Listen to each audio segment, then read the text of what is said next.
GettingPositiveKarmaNow.com presents Bhagavad Gita for All, lectures by Nalan K. Narula, recorded in front of a live audience. Om Namo Bhagavate Vasudevaya.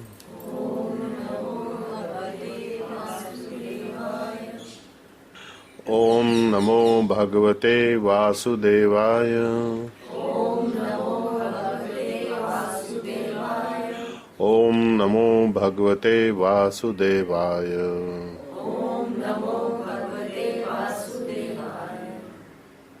Much better.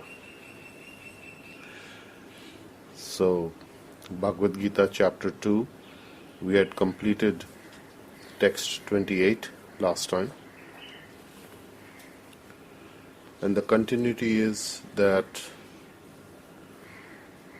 Arjuna has been resisting fighting the enemy because he is thinking it is a great sin to kill his relatives and that he would go to hellish conditions. And Krishna has been explaining that the soul is eternal, it never dies, it cannot be pierced, it cannot be drowned, it cannot be suffocated. Nothing can damage it, no elements can damage it, no elemental weapon can damage it. And basically that any one, the living entity, is different from the body, which is subject to deterioration, appearance, disappearance, and again deterioration, and a cycle of not being there, unmanifest, then it becomes manifest, then it deteriorates, and then it disappears. But the soul doesn't go through these transformations. So he's explaining that for such a one who has taken birth, the bodily form, the body must certainly die. And because the soul is embodied, and once the body goes, the soul must get another body according to its karmic consequences. So there is nothing to lament. And one should not, as a Kshatriya, have this weakening fear of fighting and either being killed or killing. So both subjects are covered. It is unavoidable duty and it must be done, is what Krishna is telling Arjuna. And explaining to him there is no need to lament for anything. So then we come to text 29 of chapter 2. Ascharyavat pashyati kaschitenam Ascharyavat vadati ratha Evacha anya ascharyavat Chayanam anya shrunoti shrutva Apiyenam vedana chaeva kaschit. Ascharyavat pashyati, some see the soul as amazing. Enam, the soul, this. Ascharyavat pashyati kaschit enam. Ascharyavat vadati, some speak of the soul as being amazing. And others hear shrunoti, shrutva. Having heard, shruti is sound. So having heard, even there are people who hear this and even then they cannot understand the nature of the soul. So the evidence is that people have seen this as amazing soul that is indestructible. People have similarly understood it, spoken about it. And then there are others who hear about this and they still can't understand.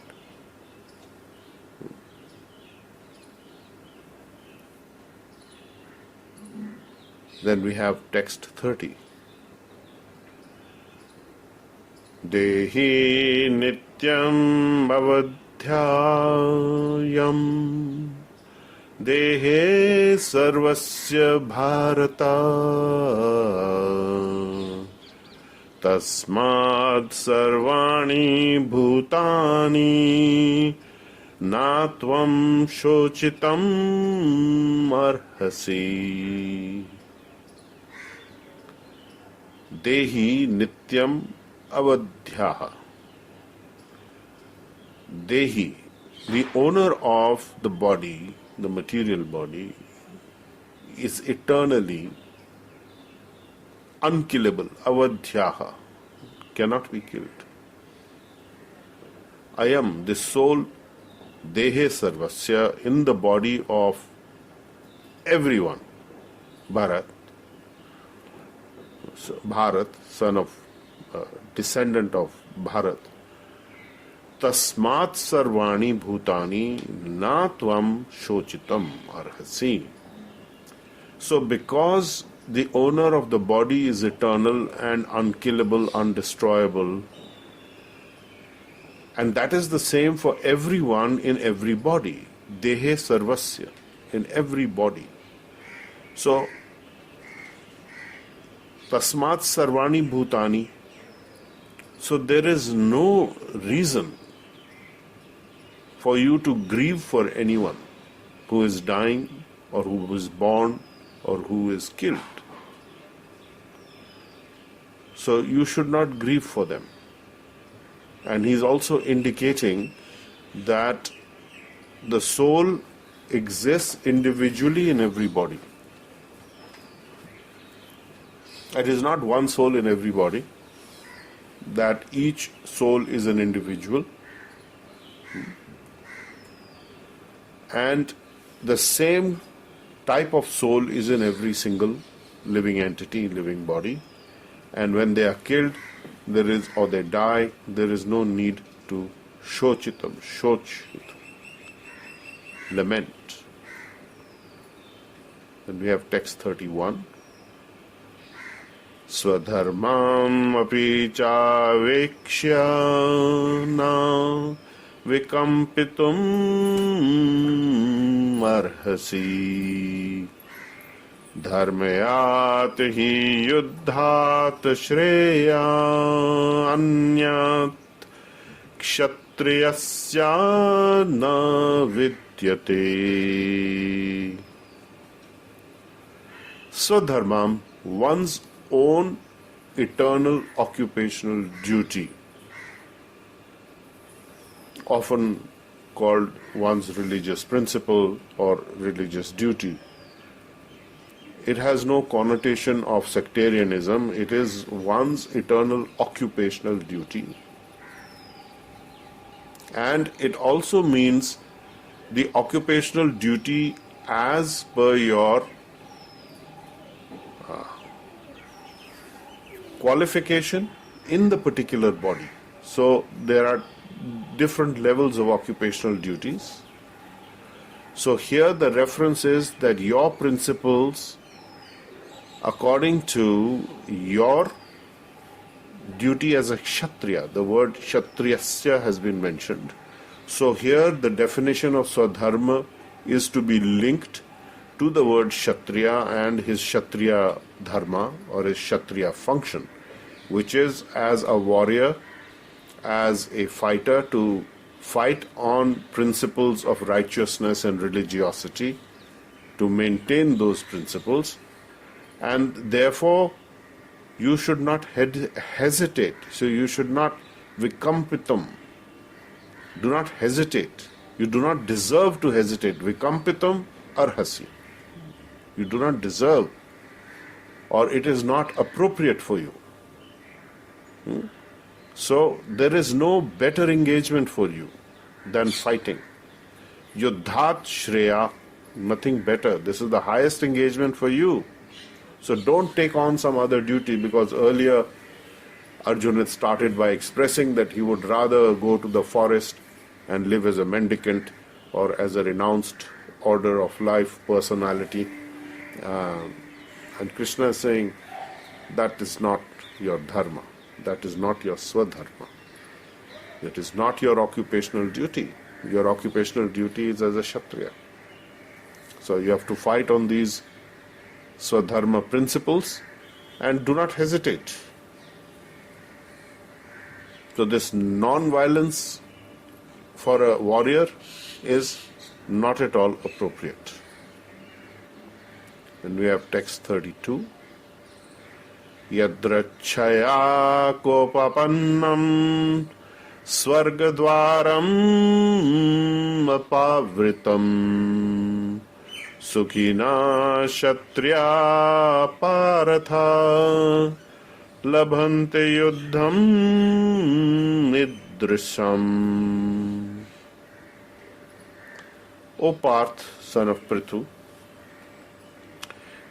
happy are the Kshatriyas to whom such fighting opportunities come without asking for it even. They are ever ready to fight. Why? In the service of their dharmic duty, because it opens all the doors to the heavenly planets for them. So, Svarga, Svarga Dwar, Apavritam, they are wide open for such a person who is fighting on these principles, and these opportunities, if they come, it's a great opportunity. So as we often say, this O is for opportunity, not for obstacle, and not for, oh, why should I fight? No, you have to fight. So this is due to ignorance, this is due to some weakness and some attachment to the idea of the body, which is ultimately perishable. Whereas the living entity that is housed in the body is not at all perishable and continues. So text 33. Atha chet tvam imam dharmeyam sangramam na karyashyasi tata swadharmam kirtim chahitva papam avapsayasi. Aha chitvam imam dharmeyam. Therefore, atha chetvam imam dharmeyam, therefore you must do your religious duty, your occupational duty of fighting, sangramam. And you must perform it. Karishyasi, that is a directive. You must fight. And then, if you do not do this, what will happen? If you na karishyasi, then your reputation, your kirti, you will lose, and you will get your sinful reactions. That will be your gain. You will not gain any liberation anywhere. You are going to certainly get a sinful reaction for neglecting your duty, and you will also lose your fame. You will become infamous. There will be infamy.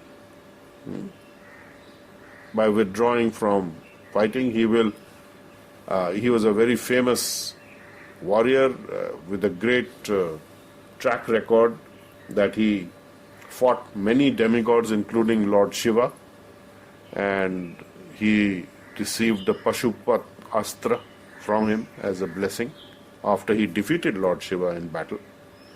Lord Shiva was, this was an episode where Lord Shiva was as a hunter, dressed as a hunter, and Arjun defeated him. Then they had a battle, and Dronacharya also gave him a weapon, and he was his military teacher, and he gave him the weapon by which he could even kill Dronacharya. So that much esteem he was held, that yes, you are capable.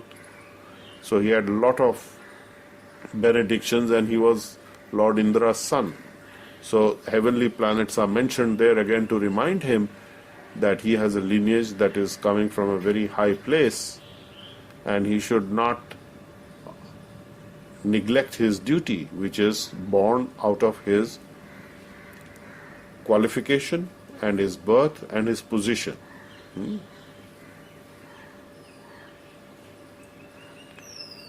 We have this thought process continues, or this guidance continues in text 34. Akirtim chapi bhutani kathayashyanti te avyavyam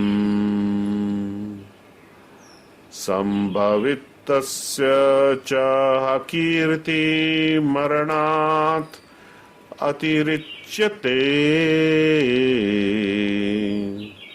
Akirtim cha api bhutani kathayasyanti te avyayam sambhavatsya cha akirti maranat atirachyate.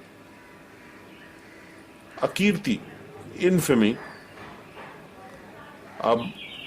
Chapi bhutani, all the people will speak of you, everyone, the population, the general public, the whole world will talk of you as being an infamous coward, run away from the battlefield.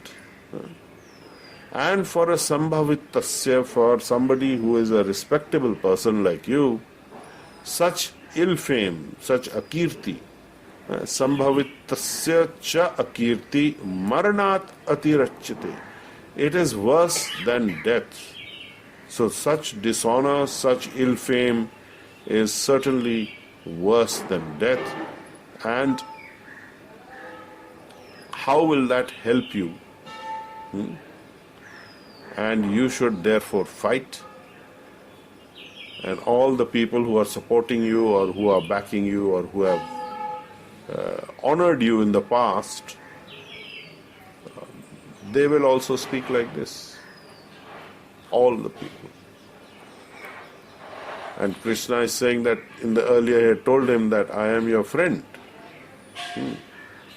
So he is also including himself in that everybody is going to think that you've really lost it and you have really become dishonorable. So it is better that you die, you fight and die, rather than you withdraw from the battlefield.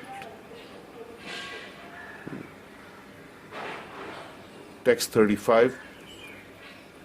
Bhayad ranat upartam mansayante dvam maharathaha yesham cha tvam bahumataha bhutva yasyasi laghavam.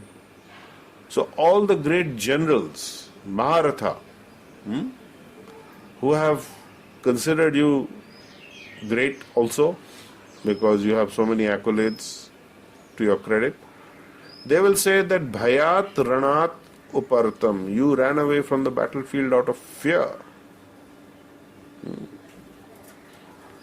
And those that held you in Bahumata, in great estimation, they will think you are Laghavam, decreased, minus, useless, coward.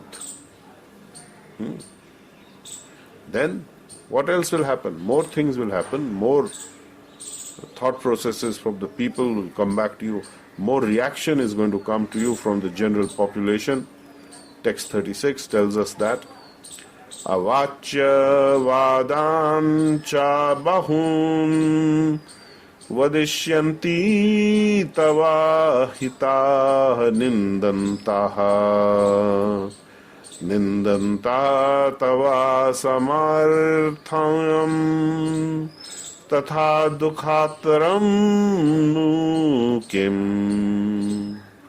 Avachya vadanscha bahun. People will now make stories also. Avachya. Or they will say inappropriate things. They will just put two and two together and make some other story out of it. And they will gossip, in other words, and they will create more negative feedback about you, and your enemies will criticize you like anything. They will add things which are not even true also. Fabrication will be there. And therefore it will become even more painful. So when we do something and there is a grain of truth in what somebody is reporting, and let's say it's not a grain of truth, when we do something and let's say something wrong, and somebody is criticizing us for it, it is not as painful as when they add more things to it. They add more explanation to it, they add speculation to it, and then they add their own take on the subject, so that becomes more painful. So there can be nothing more painful for you, because then your ability is scorned, vilified, and you will have this problem. So text 37.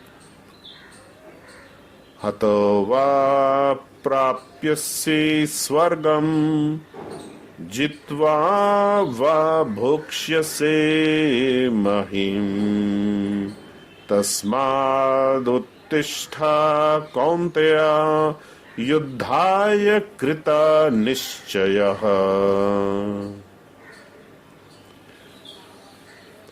Hato va prapyasi swargam. If you were be killed on the battlefield, you will gain, you will prapasya swargam, and jitva bhokshya mahim tasmat, and if you stay and conquer the earthly kingdom, you will get the enjoyment and the pleasure of having won in that battle. So therefore, either way, you are not a loser. So, O Kaunteya, son of Queen Kuntī, Yuddhaya Krita Nischay. So be determined and fight with determination. There should be absolute certainty, no uncertainty business. Determine, decide, nischay kar lo. So there is no loss, absolutely.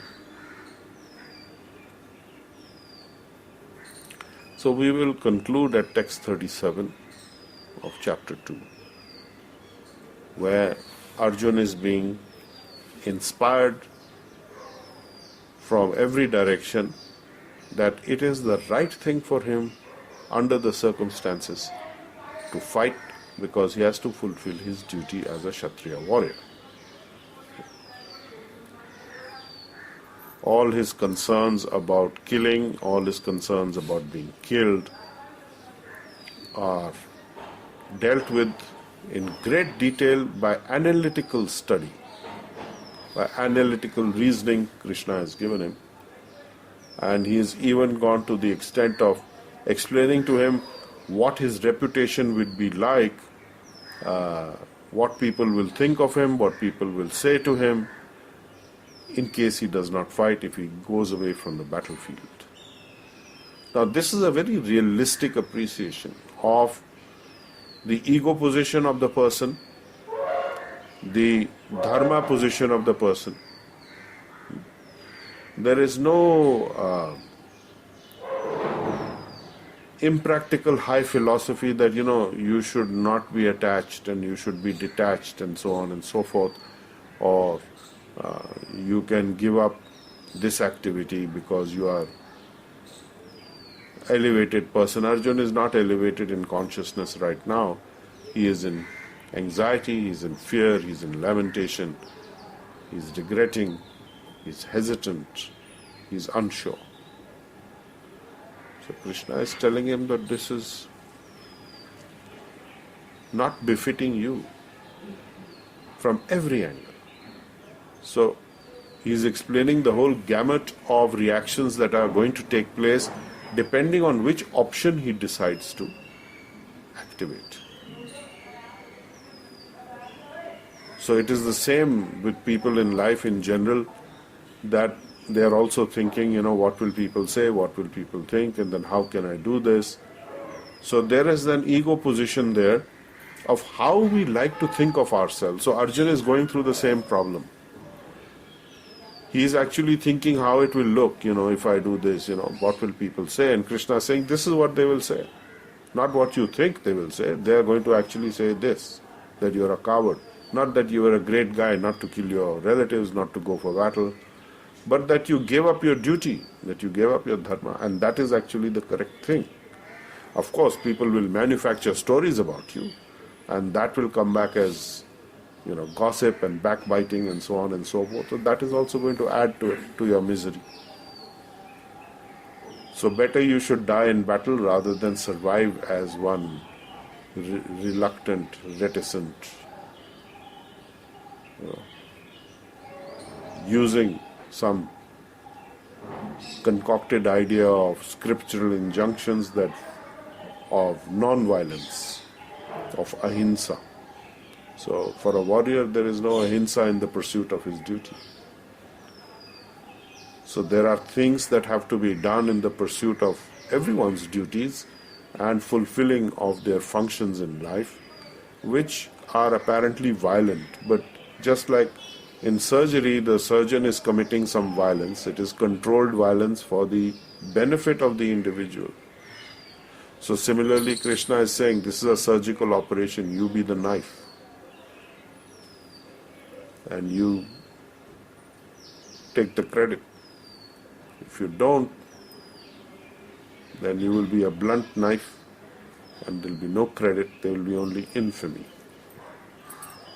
and loss of reputation and fame. So that applies to our lives as well. We also have similar dilemmas.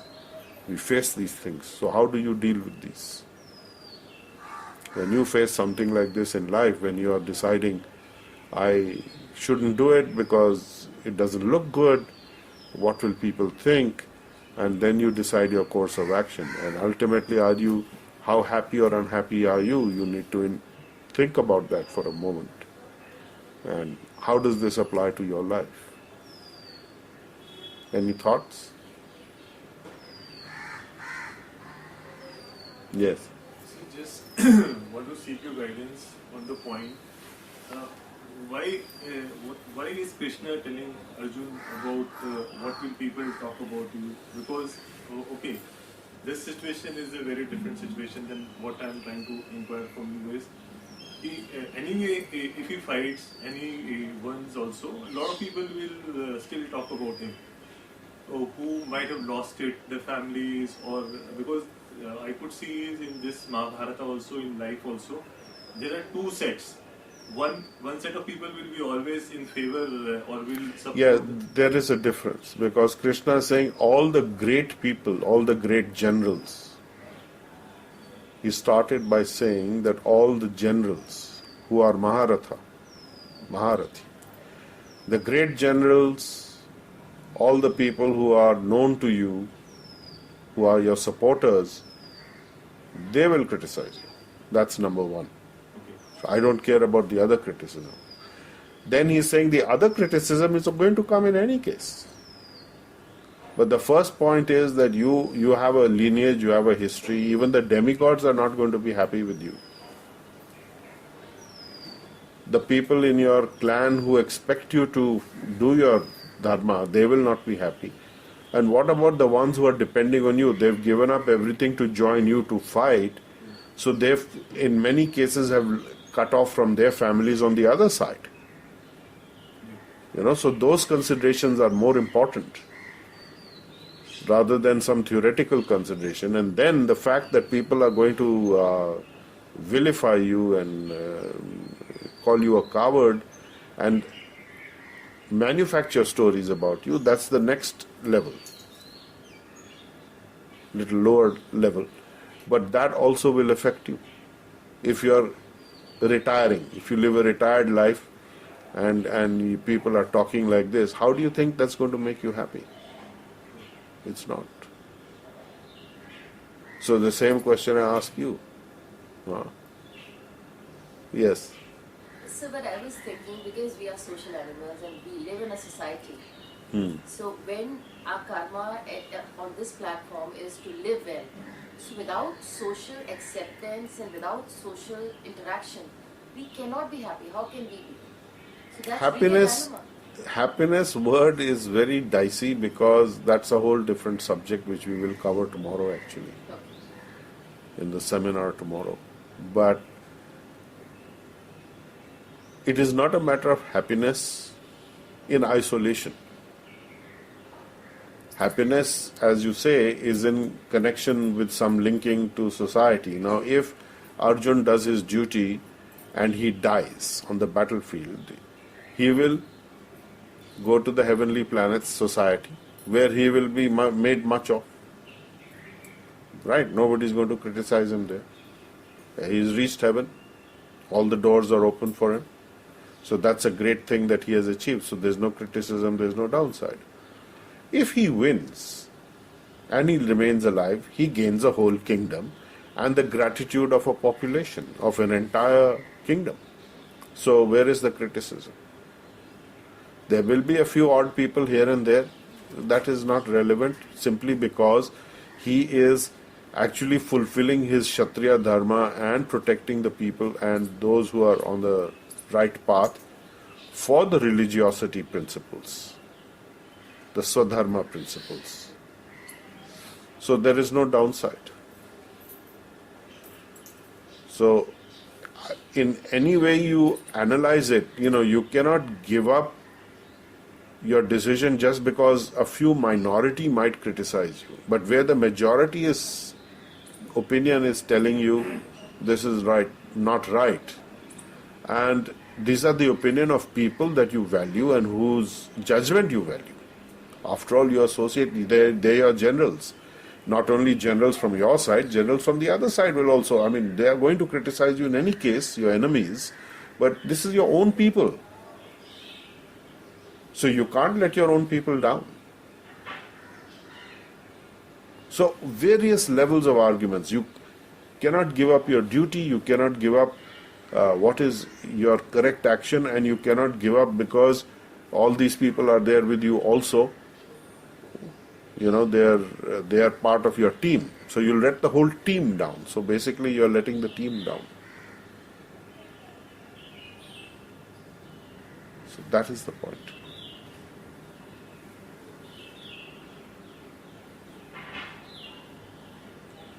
So healers are also like warriors? Yes, absolutely. I've said it many times. You have to be a warrior to be on the healing path because you have to battle so many things of which ignorance is the greatest, not only within your own process but for others. So it's a difficult path and it's easy to be ignorant and not so easy to be open and see things clearly. So I have a question. Yes. Which battle should we actually fight in terms of action, and which we should kind of say, okay, this I can't fight in terms of action, but I can fight in terms of healing. In terms of? Healing, that I will sit back, send healing, and physically not take. See, not taking action is also action. It's not that it's not action. You have decided not to act, that is an action. You have moved to a particular position, that is an action. It may be an action which is apparently no action, but it has karmic consequences. And if you are sending healing to it, that is true inaction, where it has no karmic consequences. So it is good where you are not able to do anything in terms of an outward movement of action. The inward movement is always available. With healing, it works inwardly as well as externally, outwardly. So when we are able to do something, we still send healing to it. When we are not able to do something outwardly, we still send healing to it. So in either case, the constant factor is healing. So we are remaining connected to the divine, we are remaining connected to the divine energy. So whether we go out or we go in, it doesn't really matter, because the key point is that we are following our Swadharma. Our Swadharma is to heal, or to channel the healing energy actually. Because we are not the healers, we are only the channels. But our Swadharma is to channel the healing to every single thing that we do and work towards doing our duty, which means to get rid of our karmic debts, with the goal of being in the service to the divine. Ultimately, that is what getting rid of your karmic debt means, that you are ultimately doing all these things for the service of the divine. So when a person is engaged in the service of the divine, there are no duties, no mundane duties. But here, Arjuna is not engaging in the service of the divine. He cannot take that plea. The divine himself is telling him, you got to do this. And if Arjuna is neglecting that, he is certainly not in the service of the divine. So we have to be guided by principle, because our own thinking can misguide us and does misguide us. Other people's thinking can misguide us and does misguide us. And we also are prone to making the same errors, because we are working with the idea of how our false ego self will appear to the world, rather than following what we really need to do. So there has to be a balance. Obviously we may not succeed all the time in getting perfect guidance internally. So therefore there is a system in place, that this is how you conduct yourself. There is a code of conduct meant to protect. So Arjuna is being told very clearly, you are a Kshatriya according to your gun and your karma. You can't give up that duty. It's a inheritance, it's a debt, it's a responsibility. So basically it is about taking responsibility only. So I have to take responsibility, but then you have to not take other people's responsibility unnecessarily. Arjuna was wanting to become a sannyasi, a mendicant, retire and live in the forest. No, that's not your responsibility. That's running away. So running away is not recommended. So you face the problem and you fix it. So even in your life, you must do the same. Yes, Geeta. So I just would like to extend Anu's question further. Yeah. As a healers, when we get connected to healing, so our consciousness, I believe, shifts a bit. And people who are not healer, we interact with them, so intellect doesn't match most of the time. So thinking that our system is different, we are healers, we understand more. So let us take a backseat and send healing and not address the situation verbally or physically. Is it also taking a backseat, or how is this consciousness working for us? Are you saying that you want to give guidance to these people or to explain to them? That I feel that okay, because I am a healer, maybe my understanding is different than what they are thinking. So let it be, and I shall send healing and not really talk about it. No, what do you want to talk about to them? That I really do not I do not agree, and there is disagreement, and Yeah. it should be that way. This was my question. Do you want to educate them? Okay, sort of. No. You can't educate someone who's not prepared to be educated. We see the same thing with healers. What are you speaking of people who are not healers? All the healers who are not present, who are in some other forum, they have the same problem. They are not willing to be educated because it suits them. So it's voluntary blindness and voluntary ignorance. So it's not our job to educate people unless you are in the job of educating people. There is no need to take a confrontational position. As I said, we say that, we recommend and we suggest to healers that do not take up challenges. This is the reason. People let them say what they like. How does it affect your life? Why do you have to be right? Or to prove to them that they are wrong? Not.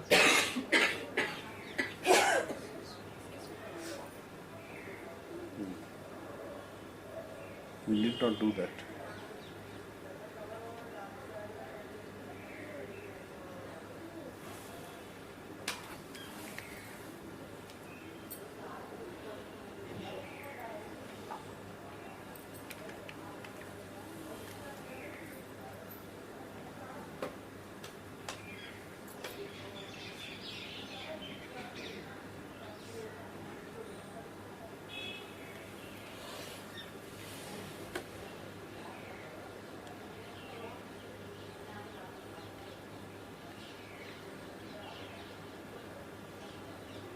हाँ जी, good morning. यहाँ इधर दे दीजिए ऊपर में।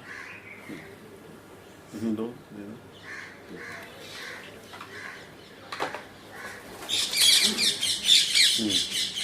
Any other questions?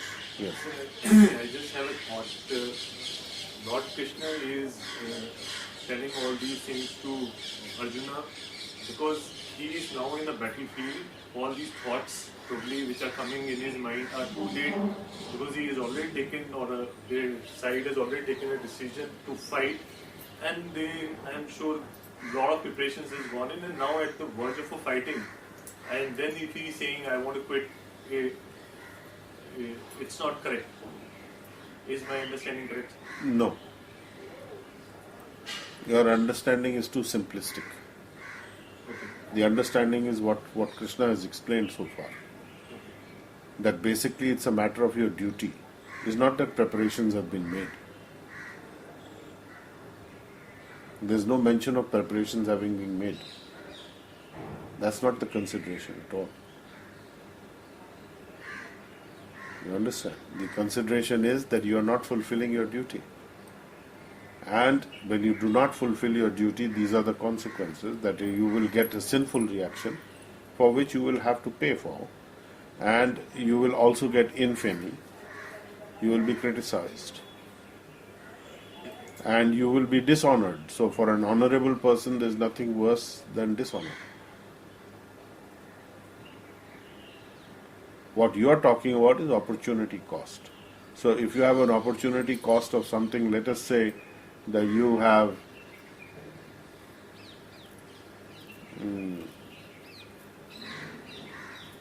bought some tickets for one play in theatre, is the theatre season going on, and there is some concert where there is, some, let's say Beyonce is coming to India and you bought tickets for Beyonce concert.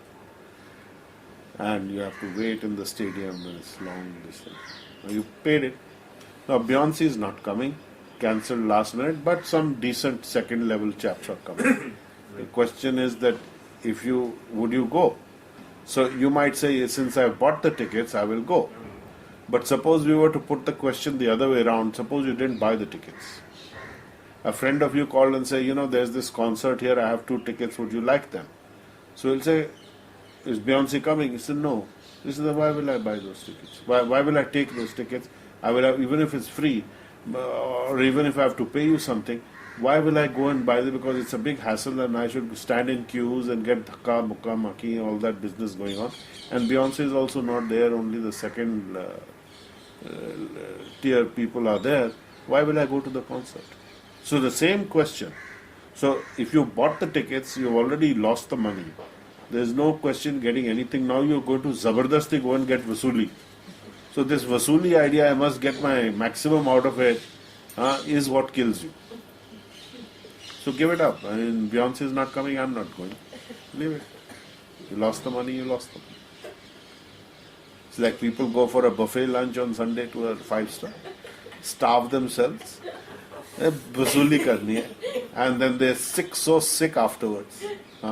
Because they starve themselves, they stuff. I've paid whatever they've paid and I must eat everything inside till I'm puking. They also give you sometimes champagne and sparkling wine, so you get drunk, which you never would do otherwise, or rarely, because you paid the money. So I must extract the maximum at the cost of my own health. That's not a good exchange. Okay? So it is the fact of the dharma not being followed, it is the duty not being followed, sinful reactions being attracted for future dealing with it, and that's a big painful process. So a lot of downside to not doing your duty. So in other words, bite the bullet and fight. That's the thing for Arjuna. Om Namo Bhagavate Vasudevaya. Om Namo Bhagavate Vasudevaya. Om Namo Bhagavate Vasudevaya.